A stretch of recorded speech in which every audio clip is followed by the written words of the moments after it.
వెంకటేశ్వర స్వామి వంటి దైవం ఇంకొకరు లేరు అని చెప్పేటువంటి ఉద్దేశం ఇది. కానీ అంత పవిత్ర క్షేత్రమైన తిరుమలలో ఈరోజు ఆ తిరుమల క్షేత్ర పాలకుడైనటువంటి ఆంజనేయ స్వామి విగ్రహం చోరీకి గురైంది.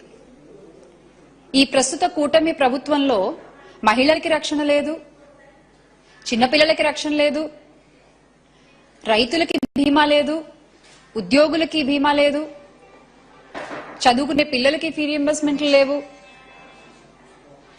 ఆరోగ్య వ్యవస్థ బాలేదు. వీటన్నిటితో పాటు ఈ రోజున దేవుడికి కూడా కూటమి పాలనలో రక్షణ కరువైంది.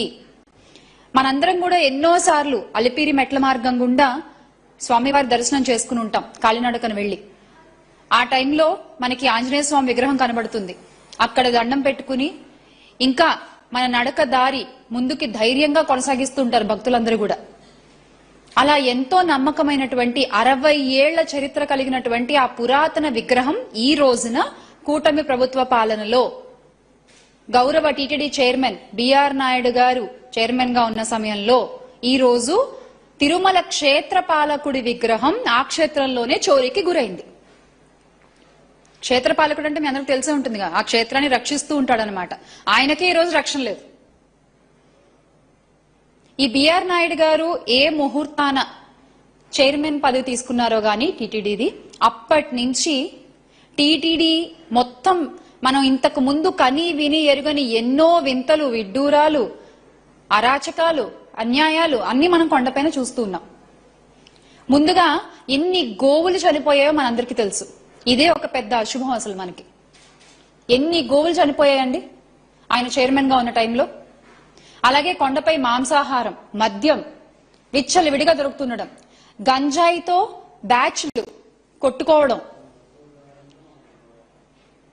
ఇకపోని దర్శనాల విషయంలో ఏమైనా కాస్త జాగ్రత్తగా వ్యవహరిస్తున్నారా అంటే అది లేదు.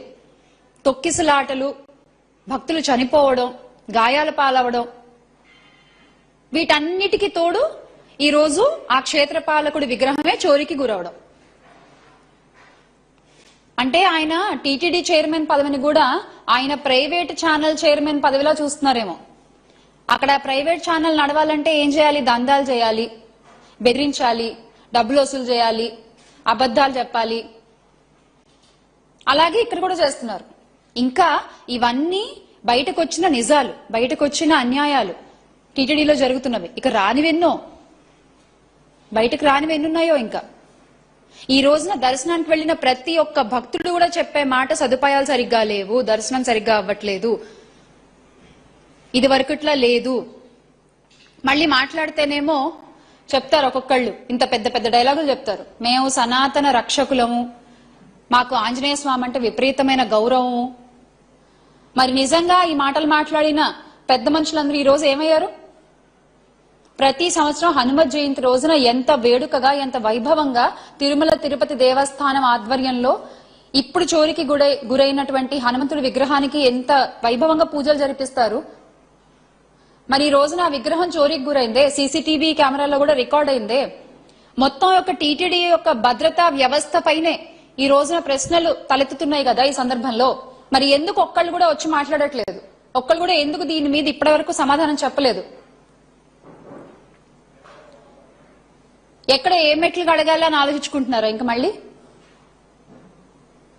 వేషాలకి మాత్రమే పరిమితం అయిపోయి, మాటలకి మాత్రమే పరిమితం అయిపోయి చేతులకి దూరంగా జరిగిపోతుంది ప్రస్తుత కూటమి ప్రభుత్వం. దాన్ని ప్రజలు ఖచ్చితంగా గమనిస్తూనే ఉన్నారు. గత ప్రభుత్వంలో వైఎస్ జగన్మోహన్ రెడ్డి గారు ముఖ్యమంత్రిగా ఉన్నప్పుడు టీటీడీ, ఇదే టీటీడీ ఆధ్వర్యంలో ఎన్ని గుళ్లు కట్టించారు, హైందవ వ్యవస్థకి ఎంత ఇంపార్టెన్స్ ఇస్తూ, హైందవ ధర్మాన్ని నమ్ముతూ, దానికి ఒక గౌరవాన్ని కలిగిస్తూ ముందుకు తీసుకెళ్లినటువంటి ఘనత వైఎస్ జగన్మోహన్ రెడ్డి గారిది. అయితే ఈ రోజున మీరు పేరుకి మేము హైందవ ధర్మాన్ని రక్షిస్తాము, సనాతన ధర్మాన్ని కాపాడతామని చెప్పేటువంటి మీ హయంలో, కూటమి ప్రభుత్వంలో విగ్రహాలు మాయమైపోవడం, గుళ్లను కూల్చేయడం, అపరిశుభ్రంగా ఉన్నటువంటి ప్రదేశాల్లో దైవ విగ్రహాలు కనపడడం, ఇవన్నీ కూడా జరుగుతున్నాయి.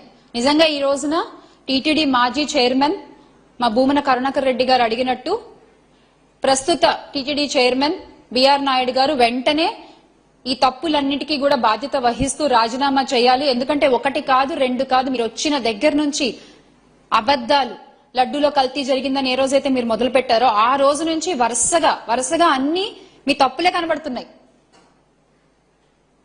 దేవస్థానాల విషయంలో పరకామణి కేసు కావచ్చు, లడ్డూ కల్తీ కావచ్చు, ఇందాక మనం చెప్పుకున్నట్టు గోవులు చనిపోవడం కావచ్చు, భక్తులు ఇబ్బందులు గురవడం కావచ్చు, భక్తులు ప్రాణాలు కోల్పోవడం అనేది టీటీడీ చరిత్రలో ఎప్పుడన్నా విన్నామా అసలు మనం? పైన కొండపైన దర్శనానికి వెళ్లి చనిపోవడం అంటే అది మీ లోపం కాదా?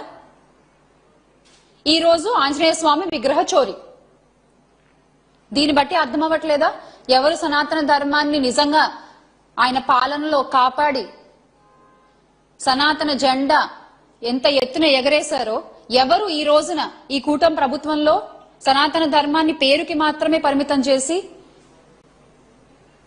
ఎవరు ఆ సనాతన ధర్మాన్ని కింద పడేస్తున్నారు అనేది చూసే ప్రజలకి ఖచ్చితంగా అర్థమవుతోంది.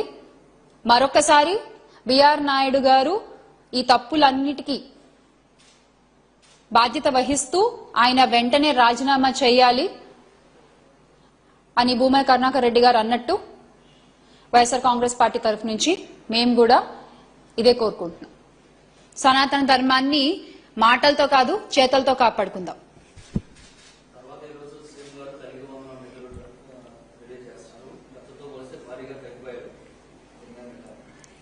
ఎన్నికల టైంలో మీకు గుర్తుండే నీకు 15,000 నీకు 15,000 నీకు 15,000 అంటూ చెప్పారు. ఆ తర్వాత అసలు మొదటి సంవత్సరం అంతా తల్లికి వందనం అనే మాటే మర్చిపోయి ఎగ్గొట్టేశారు. అంటే ఆ సంవత్సరం అంతా పిల్లల్ని స్కూల్కి పంపించకుండా ఇంట్లో ఉంచుకోవాలా? పోనీ తర్వాత సంవత్సరం ఏదో అరాకొరగా నిధులు విడుదల చేశారు. ఈ రోజు ఇస్తున్నామని చెప్పుకునేటువంటిది కూడా చంద్రబాబు నాయుడు గారు చేసే ప్రతి పని ఎలా ఉంటుందంటే అరచేతిలో వైకుంఠం చూపించినట్టుగా ఉంటుంది. ఇచ్చేది ఇంత, చెప్పేది ఇంత. అది తల్లికి వందనంలోనైనా, ఈ రోజున రాష్ట్రానికి మంజూరైన నిధుల విషయంలోనైనా ఆయన చెప్పేది కొండంత చెప్తారు, చేసేది కనీసం గోరంత కూడా ఉండదు. ఈ రోజు కూడా ఆయన ఇస్తున్నటువంటి తల్లికి వందనంలో ఎంతమంది పిల్లలకు ఆ తల్లికి వందనం రాలేదు, దానికి మళ్ళీ ఏవో రిస్ట్రిక్షన్స్ పెట్టి కొన్ని కేటగిరీస్ లోనే ఇస్తామని చెప్పి కొత్త రూల్స్ ని తెర మీదకి తీసుకొచ్చి ఈ రోజున కొన్ని లక్షల మంది పిల్లలు ఈ తల్లికి వందనానికి దూరం అయిపోతున్నారు. కానీ జగన్మోహన్ రెడ్డి గారి ప్రభుత్వంలో ఇదొక జగన్మోహన్ రెడ్డి గారి మానస పుత్రిక అని చెప్పొచ్చు. పిల్లలు గవర్నమెంట్ స్కూల్ కి రావాలి, చదువుకోవాలి అని చెప్పి ఆయన పడ్డటువంటి శ్రమ, చేసినటువంటి ఆలోచనల వల్ల గవర్నమెంట్ స్కూల్స్ లో పెరిగినటువంటి అడ్మిషన్స్ ని మనం గత ప్రభుత్వంలో చూస్తే ఈ రోజున తల్లికి వందనం అంటూ చంద్రబాబు నాయుడు గారు పెట్టినటువంటి పంగనామాలు చూస్తున్నాము. తగ్గిపోయినటువంటి పిల్లల్ని చూస్తున్నాము, గవర్నమెంట్ బడుల్లో సరిగ్గా లేనటువంటి విద్యా వ్యవస్థను చూస్తున్నాం.